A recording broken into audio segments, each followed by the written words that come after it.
প্রিয় দর্শক, দেখে নিন আজকের হেডলাইন্সগুলি। জেলা স্বাস্থ্য দপ্তরে প্রচুর শূন্য পদে কর্মী নিয়োগ, জানুন আবেদনের শেষ তারিখ। কর্ণাটকে 14টি মন্দিরের পরিষেবা ফি বাড়ল, মুখ্যমন্ত্রী সিদ্ধারামাইয়াকে হিন্দু বিরোধী বলে তোপ বিজেপি। সরকারি পুজো অনুদানের অধিকাংশ চেক বাউন্স, ঘটনায় ছড়ালো উত্তেজনা। পরীক্ষা চলাকালীন দিল্লির একাধিক স্কুলে বোমাতঙ্ক। যাত্রীর স্বাচ্ছন্দ্যে বাড়তি উপহার, মহালয়ার দিন কলকাতায় মেট্রো মিলবে অতিরিক্ত পরিষেবা। ষষ্ঠীর আগেই নিম্নচাপ, দুর্গাপুজোয় ছাতার সঙ্গে। আসছে বিস্তারিত খবরে। নিত্য নতুন ভিডিওর আপডেট পেতে চ্যানেলটি সাবস্ক্রাইব করুন। জেলা স্বাস্থ্য দপ্তরে প্রচুর শূন্য পদে কর্মী নিয়োগ, জানুন আবেদনের শেষ তারিখ। আপনি কি সরকারি চাকরি খুঁজছেন? তাহলে আপনার জন্য রয়েছে দারুণ সুবর্ণ সুযোগ।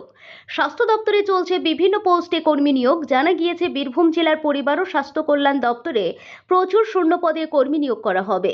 এই মর্মে বিস্তারিত তথ্য জানিয়ে একটি বিজ্ঞপ্তি প্রকাশ করেছে রাজ্য স্বাস্থ্য দপ্তর।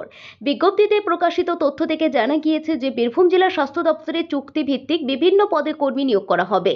সংশ্লিষ্ট পোস্টে চাকরির জন্য আগ্রহী প্রার্থীরা অনলাইনে আবেদন জানাতে পারবেন।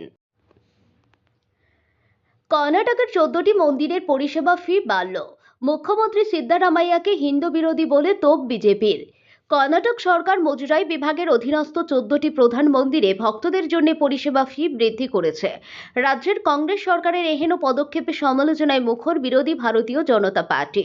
পদ্ম শিবিরের তরফে মুখ্যমন্ত্রী সিদ্ধারামাইয়ার বিরুদ্ধে রাজ্যের হিন্দু মন্দিরের জন্য প্রতিবন্ধকতা তৈরি করার অভিযোগ তুলেছেন। নির্দেশিকায় উল্লেখ, ওই 14টি মন্দিরের পরিষেবা ফি বৃদ্ধি 1 অক্টোবর থেকে কার্যকর হবে। সরকারি পুজো অনুদানের অধিকাংশ চেকই বাউন্স, ঘটনায় ছড়ালো উত্তেজনা। মুখ্যমন্ত্রী মমতা বন্দ্যোপাধ্যায়ের ঘোষিত দুর্গাপুজো অনুদান নিয়ে দক্ষিণ দিনাজপুরে তীব্র বিতর্ক সৃষ্টি হয়েছে। অভিযোগ উঠেছে গঙ্গারামপুরে 76টি পুজো কমিটির 1.10 লক্ষ টাকায় চেক বাউন্স হয়েছে। পুজোর ঠিক মুখে এমন ঘটনায় আয়োজকদের মাথায় হাত পড়েছে। এই ঘটনার পর প্রশাসনিক কর্তারা দায় এড়াচ্ছেন, তবে স্থানীয় মন্ত্রী দ্রুত সমস্যার সমাধানের আশ্বাস দিয়েছেন। অন্যদিকে বিরোধী শিবির এই ঘটনা নিয়ে রাজ্য সরকারকে তীব্র কটাক্ষ করেছে। পরীক্ষা চলাকালীন দিল্লির একাধিক স্কুলে বোমাতঙ্ক, চলতি মাসে এই নিয়ে তৃতীয়বার। শনিবার সকালে ফের বোমাতঙ্ক রাজধানীতে। Delhi public school, Krishna model public school, Sarvodaya public স্কুলের পাশাপাশি নজফগড় এলাকার কিছু স্কুলেও বোমা হামলার হুমকি আসে। পরীক্ষা চলাকালীন এই ধরনের হুমকি আসায় রীতিমতো আতঙ্কিত হয়ে পড়েন পড়ুয়া অভিভাবকরা। দ্রুত খালি করা হয় স্কুল চত্বর। ঘটনাস্থলে বম্ব স্কোয়াড ও পুলিশ। এখনো পর্যন্ত সন্দেহজনক কিছু মেলেনি। যাত্রী স্বাচ্ছন্দ্যে বাড়তি উপহার, মহালয়ার দিন কলকাতা মেট্রোয় মিলবে অতিরিক্ত পরিষেবা। আসন্ন উৎসবের মরশুম আর এক সপ্তাহ বাকি নেই বাঙালির শ্রেষ্ঠ উৎসবের ঢাকে কাঠি পড়ার। রাত পোহালে রবিবার মহালয়া, তার আগেই যাত্রীর স্বাচ্ছন্দ্যে জোর দিতে একাধিক পদক্ষেপ কলকাতা মেট্রো কর্তৃপক্ষের। মহালয়ার দিনভর ছুটির আমেজে যাত্রী ভিড়ের কথা মাথায় রেখে মেট্রো কর্তৃপক্ষের তরফে ব্লু লাইনে বাড়তি মেট্রো রেল চালানোর সিদ্ধান্ত নেওয়া হয়েছে। ফলে ওই দিন দক্ষিণেশ্বর থেকে শহীদ ক্ষুদিরাম স্টেশন পর্যন্ত চলবে বাড়তি মেট্রো পরিষেবা। মাসের শেষ রবিবার, তার উপর পুজোর কথা মাথায় রেখে অত্যাধিক ভিড় সামলাতেই এই সিদ্ধান্তের কথা বিজ্ঞপ্তি দিয়ে জানিয়েছে মেট্রো রেলওয়ে কর্তৃপক্ষ।